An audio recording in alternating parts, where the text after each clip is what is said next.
Yo, what is going on, guys? Jaeky here. Today we're going to be going over a basic overview of Killjoy and her kit, and I'm also going to be giving you guys some tips and tricks on how to play Killjoy effectively. So let's start off by going over all of Killjoy's abilities. First off, we have Nanoswarm. This is basically a Molotov, and you equip it. You can left click to throw it far, and you can right click it to lob close, just like that.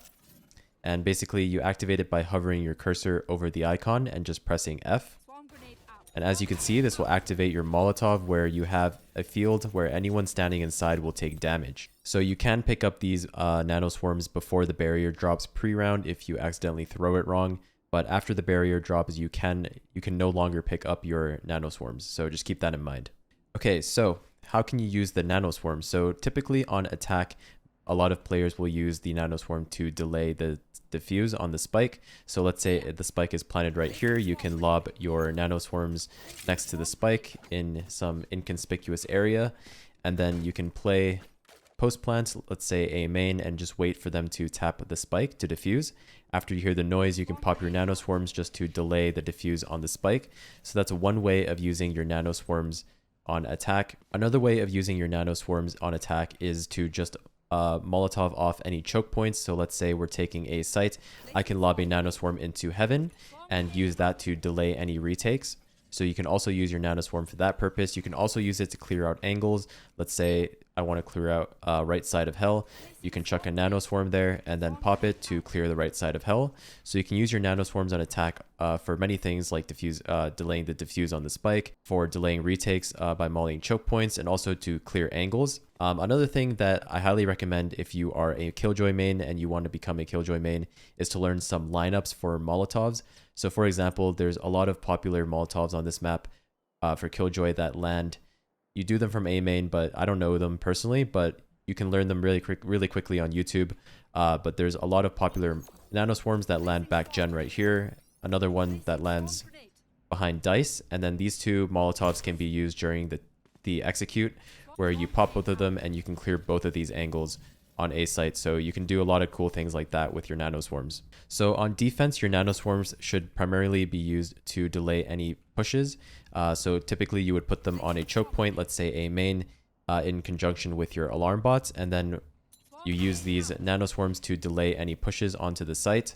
You can also even put it like the attack nanoswarms, where you just put them on where someone would plant and you can use it to delay the plant. So let's say you're playing retake, you can put your nanoswarms on gen, the typical plant spot, and then if you're playing retake, you can actually delay the plant by using these nanoswarms next to gen. So typical use case for Killjoy Molotovs would be, let's say this is a very popular setup on B site. You basically take one of your nanoswarms and you left click it into this corner. It should land on the ledge. There you go. So you want to put your first nanoswarm on the ledge right here on boat, and then you put your second nanoswarm somewhere around here, and as they're running out, you can pop both of these mollies as they're in lane. This one is unbreakable, and as you can see, if they're anywhere in lane, they will be taking damage from both of these Molotovs if they try to fall back. Another thing to note is that nanoswarms don't have range, so you can pop them. You can see I'm pretty much across the map, and I can still activate these nanoswarms. So there's no range on Killjoy's nanoswarm. Oh, one last thing I forgot to mention is your nanoswarms are actually invisible to the enemy unless they are very close to it. So if I was an enemy and I was around here, let's say, these nanoswarms are invisible. They cannot see them, but once they get close to them, the nanoswarms do make an audible noise and the enemy will be able to see them on the ground. Next up, we have Alarm Bot. So Alarm Bot is pretty much a bot that hunts down enemies that get in range of it. After reaching its target, the bot will explode, and it also applies a vulnerable to enemies in the area. And so this is basically exactly what it sounds like. You can see when you hold out your alarm bot, there's a little circle around it. This is basically the range where if anyone steps inside of this circle, your alarm bot will activate, and it will go towards them and explode on them, assuming they don't break it. But pretty much typical use case, you just put it down, and this is to get info. And so once again, like the nanoswarms, they are invisible from a range. So around right here, your alarm bot is completely invisible to the enemy, but if they walk close enough to it, they will be able to hear an audible noise, and they will be able to see the outline of the alarm bot as well. One thing to note about your alarm bot and your turret is that there's actually an effective range. So if you look on the minimap here, there's this really big circle. If you step anywhere outside of this circle, your utility will deactivate. So you can see here, I get a little timer. And then when I'm outside this circle, my alarm bot is deactivated, meaning it's inactive. So anyone walking inside or near the alarm bot the alarm bot will not go off. So just keep that in mind. You want to, if you're playing off your utility, you need to be inside of this circle. This applies for both the alarm bot and the turret. You can recall your alarm bot, but it will take 20 seconds of cooldown before it comes back into your inventory. All you need to do to recall it is just hold down Q, and you will recall your alarm bot. So typical use case for an alarm bot on Ascent would be just to put it mid, and then you don't have to have a mid player because you have your alarm bot there. And then Killjoy is extremely powerful because she can solo hold sites. For example, like Killjoy if you're a Killjoy player, you're going to be the last one rotating off of a site. Let's say I'm playing B site, for example. I would be the last one rotating. Your job as a sentinel is to get information and also to anchor sites for your team, just in case there's a lurker or it's a fake. So if I was playing Killjoy, I would be playing B, let's say, and then I would have my alarm bot mid. I would have my setup on B, and then if they were going A, I would let my whole team rotate before I do, and I would be the last man to rotate because I'm able to get all this information. I have mid and B main covered as a Killjoy, and then I can have my team stack towards A. So that's one of the advantages of playing Killjoy, is that you are able to solo hold basically 2 positions at once. Okay, let's go over Killjoy's signature ability, which is her turret. So basically you pull it out and this is what it looks like. And one thing that a lot of people don't know is that you can actually flip your turret. So if you right click, you can flip your turret 180. So you don't actually have to do like some weird positioning stuff. You can actually flip your turret just by right clicking. So your turret will fire in a 180 degree cone, meaning that anything in front of it, 180 degrees, the turret will spot. If I'm behind the turret, obviously it's not going to spot me.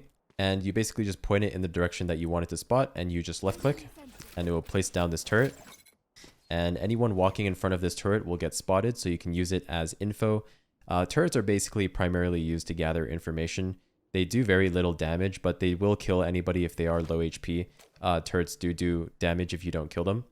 But, you know, obviously their main focus is not going to be to deal damage. Your turret is mainly there just to get information for you, just like your alarm bot. A very typical setup that you would see from a Killjoy playing B. Let me just pop these mollies. A very typical setup would be an alarm bot mid, and then you would have your turret right here on these barrels. And you can immediately see why this is so strong. You have your alarm bot holding mid for you, so you don't actually have to have a mid player. And then you have your turret here spotting B main. And so basically just from me myself on one agent, I'm able to hold mid and B main at the same time, meaning that my team's able to allocate more resources towards the other site. This also applies for A site as well. There's different setups for every site on every map that you can do on Killjoy. This is just an example for B. So you can see I'm holding 2 different locations with just my utility. And so there's a lot of ways you can put your turret. You don't necessarily have to put it here. Last but not least, we have the ultimate ability of Killjoy, which is Lockdown. This costs 8 orbs. It actually recently got nerfed. It used to be 7, now it's 8 orbs. It's extremely powerful. So basically what it does is you can see once I pull it out, you can see there's this little blue circle around my character. This is going to be the radius of your ult. So your ult takes 13 seconds to fully activate. There's a 13-second timer once you place it down. But anybody inside of your ultimate, once the timer ends, is going to be caught by it. So they're going to be detained. And basically what that means is they're just completely stunned. They can't pull out their guns. They can't use any abilities. And they're extremely slow. So they're basically just a free kill if they get detained. So there's very common ult spots on every single map. For example, like on B, ulting on top of this box is very common. And you can see it covers the entirety of B site. So your ultimate is basically just there to help you take sites and help you zone off any enemies. Keep in mind that Killjoy ult can be broken by like utility. So Brimstone ult, Sova ult, Raze nade, Raze satchels. If they do enough damage, they can break your Killjoy ult. I believe Killjoy lockdown is 200 HP, so anything that does 200 damage or more can break your lockdown. So Killjoy's ultimate ability is obviously going to be used to help her take sites. So on Ascent, you would use it, on this box to take B, and it covers the entirety of B site. You can also use it to fake sites. So if you want to fake B, you can Killjoy Alt B to fake and then have your team go A. So there's a lot of things you can do with your Killjoy Alt. Another thing you can do is even use it after the spike is down to delay the retake. So let's say we're playing a post plant situation where we're attacking and the spike is down. You can alt just to delay the enemy's retake. So if I can just alt back site, and then that basically delays them for a whole 13 seconds where they have to wait for my Killjoy ult to expire before they can actually retake the site, or they have to, fight and hopefully break your ultimate. On defense, your ultimate is basically used for the same purpose, except you're going to be using it to retake the site.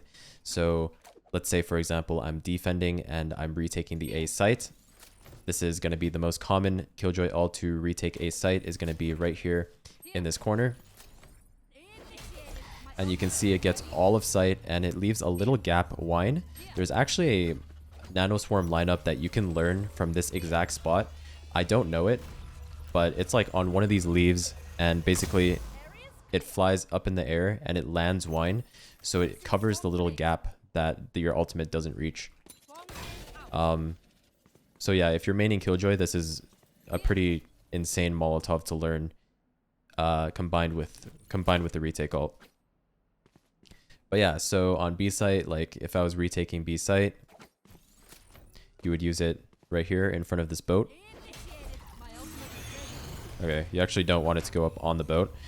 You want it like right here, and then they can't spam it through the wall. But you basically get the idea. So on defense, you're going to be using your ultimate to retake sites. Okay, this is actually what it should look like right here. So basically just put it down like that. And this is unspammable, so this is going to be the retake ult for B site. And you cannot actually go in this corner. But okay, so you can see that after your ultimate pops, you can see how many players are detained right here. It tells you how many players you've detained. So you also get information if you've detained anyone or not. So that's basically Killjoy's ultimate. And that's basically all her abilities. I would say the most important tip I can give you when you're playing Killjoy is to learn setups. So look up setups for every single map. Like I said, lineups with your Molotovs are extremely useful, especially like the ones I showed earlier for wine to clear this corner while you have your ult down to fill out this gap. There's a lot of different Killjoy lineups that you can do. But most importantly, you just want to learn setups. So like the one I showed you on B is a very good setup you can use, but you can switch it up as well. So as long as you have like a solid Killjoy setup on every single map, that is what makes this agent so strong. So once again, this B setup, put your molly there in the corner, put your second one here, and then your alarm bot is going to go mid. And I like to put my turret right here. And this is basically the setup. And then you can play stairs. And if they end up going lane, you can pop your mollies. And this will basically destroy any players going lane. So just stuff like that. As long as you learn some very solid Killjoy setups on every single map for every site, you should be good to go. And then learning the optimal positions for ultimate is very important as well. There's a lot of set ultimates that are just the best for Killjoy. So yeah, make sure you're doing those. There's like a lot of guides on YouTube. You can also Google it as well. Just Killjoy setups, Killjoy lineups, and then learn where to place your ultimate. But that's pretty much it. Killjoy is just a very standard Sentinel. Very good for locking down two positions at once. But Killjoy is mainly played as an anchor on defense. So you're going to want to put your setup up. And then if they're hitting A, you're going to be the last person to be rotating. Because you're going to be the one holding for the lurks and for the fakes as well. So that's pretty much it, guys. That was my quick guide on how to play Killjoy. I hope this helps you guys out. And if it did, make sure you leave a like, comment, and subscribe. And I'll see you in the next one. Peace.